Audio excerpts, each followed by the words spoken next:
This is Cylas Carter, the voice of Thunder, and today we are talking to Chris Walker. Thanks again for coming on. Hey, thanks for having me. Chris, what inspired you to start racing? So my father was a drag racer, and all I knew about was going straight. And I met my wife about 8 years ago, and our first date, I asked her where she wanted to go on her first date, and she said she wanted to go to a dirt track.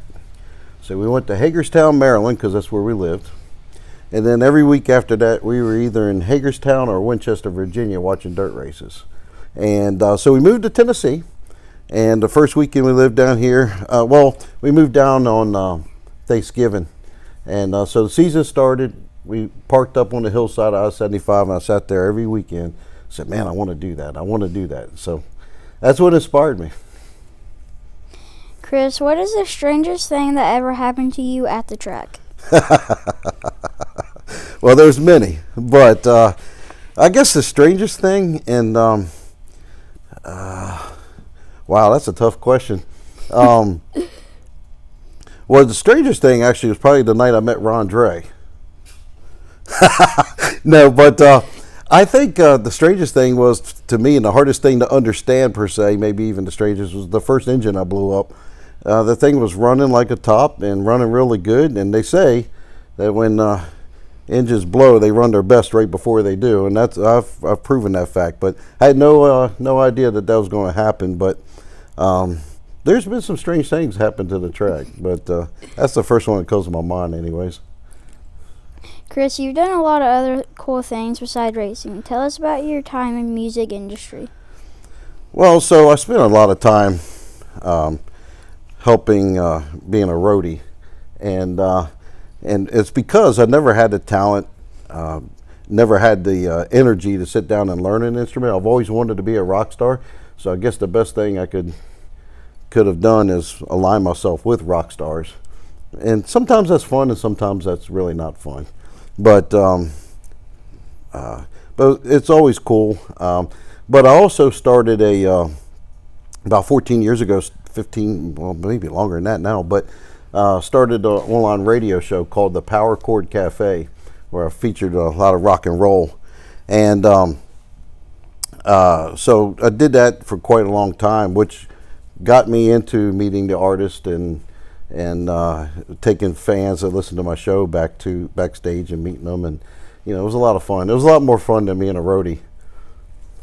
Chris, I've only seen you race in the front-wheel drive division. What other classes have you ran? That is the only class I've ever ran.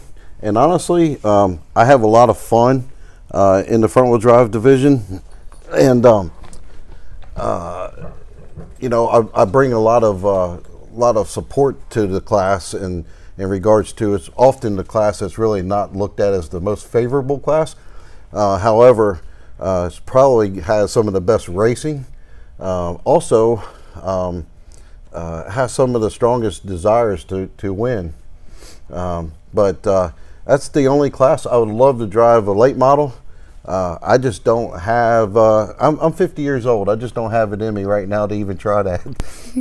It's a whole different machine, but it certainly has me really wishing I could get in the seat of a late model. But anyhow, but front wheel drive is the only division I've been in.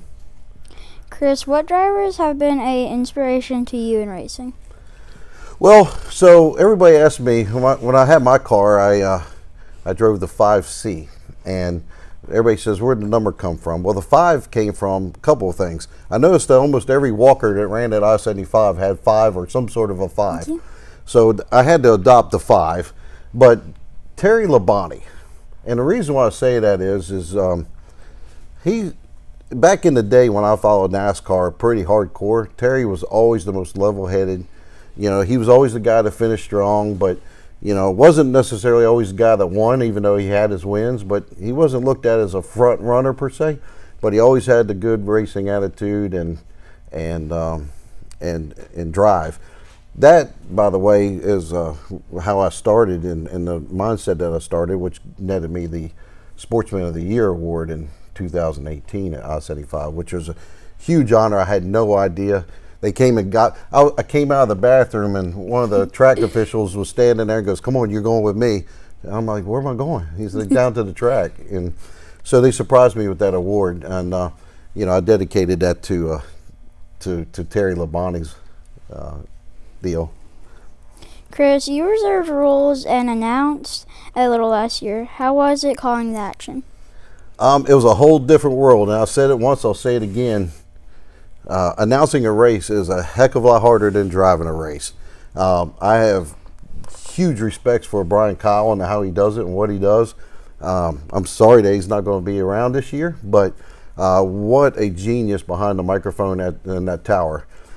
It brings a whole different dimension up in that tower too about when you're on the track and you're on the track and they make judgment calls from the tower, and you're scratching your head going, how the heck did they see that up there? You can see it. You can see attitudes. You can see everything. But it was huge being up there, and it was great sharing the microphones with you partially through the night as well. So, but it was great being up there. Great experience. I'll look forward to coming back and driving next year. Chris, you didn't get to race much last season, but you got a big surprise when your wife, Chrissy, showed up. Tell us why that meant so much to you. Well, she's been ill. She came down with a year ago with multiple myeloma, which is falls under the umbrella of leukemia kind of deal. It's not curable. It's taken a lot out of her physically and mentally. But she made a trip to see our grandkid in West Virginia, our grandson, and she was coming back that day. Actually, we weren't supposed to run that day. It got rained out. And she was headed home, and she didn't call to see if I was done my feature yet or nothing. She just stopped by, and she stopped by in great timing because I was just getting ready to take the track. So that was a huge surprise for her to stop by and see me. Chris, how did you choose your number? Well, my number is chosen for Terry Labonte, the 5. The C came out of it. I noticed while I was sitting on the sidelines that we had multiple numbers of the same thing. So I just went ahead and adopted my letter to follow the 5 for Chris, or Chrissy, because she was the driving force behind the race car, by the way. So I just went ahead and adopted the letter after the 5. So if somebody else showed up with a 5, then I was covered. Chris, if you won a contest to drive a NASCAR car, you can choose any team to drive for. What are you climbing in? Wow.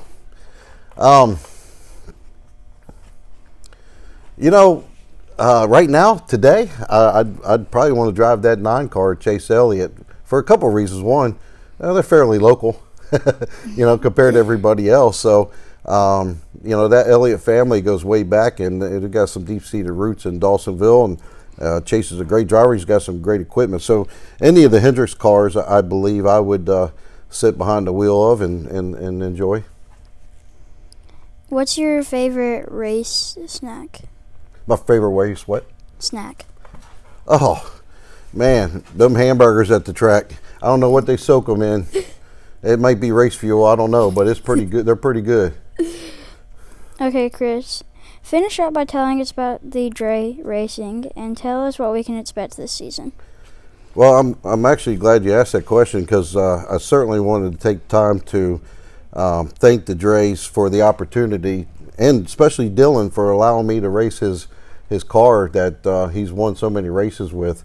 I know that's kind of like an adopted kid. Once you get it, you don't want anybody else to sit behind the wheel. So, they hit me up in the off season and asked me if I'd like to wheel their car, and I'll be honest with you, it's I get the chills right now thinking about it. I'm not naive to believe that I could sit my butt in that car and get all the wins that Dylan's got, because Dylan's got some serious talent. But I do know that I'm getting really good equipment that handles the track very well. And quite frankly, I'm maybe a little bit of a reason for that. By me and Dylan got into each other one race, and I said, get that kid something to drive. Well, they came back 2 weeks later, and they kicking our tail every week. So, but I am very humbled to be behind that wheel. I don't take it lightly. I'm very, very happy to be driving that car. What do we expect? I don't know really what I expect, but I do know the Drays expect me to be in that winner circle. And so we got to take care of our sponsors, the people that help us. Not only that, the people that work on the cars during the week, because, quite frankly, I have a day job.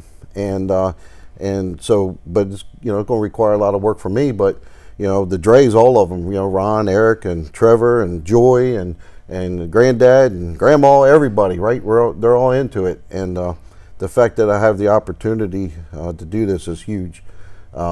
And to be back out there is huge. And I don't know that I would be back out there if it wasn't for that opportunity. So I don't take it lightly. Thanks again, Chris, for coming on today. Join us next time, and please like and subscribe. This is the Voice of Thunder, Cylas Carter, Chase Your Dreams, Smash Gas, and Never Lift.